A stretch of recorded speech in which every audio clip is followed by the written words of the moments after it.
तुलाकारं व्याप्तं येन चराचरं तत्पदं दर्शितं येन तस्मै श्रीगुरवे नमः।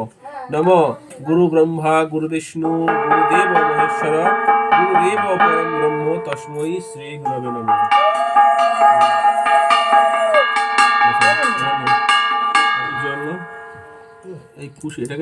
আমাদের দেখে কেউ কি বলবে যে আমরা সকাল থেকে উপোস করে আছি, না খেয়ে আছি, এমনকি জল পর্যন্তও খাইনি। আর ওইদিকে ঠাকুরমশাই এসে গেছেন, পুজো শুরু হয়ে গেছে। তাই আমি একটু একটু মানে ভিডিও নিচ্ছিলাম। ও ভাবলো যে আমি ফটো তুলছি, তাই জন্য ফটো তোলার আগে একটু গোঁফে তা দিয়ে নিচ্ছিল। যখন বুঝতে পারলো যে আমি ভিডিও করছি, ফটো নয়, তখন ওটা নিয়ে একটু হাসাহাসি হচ্ছিল।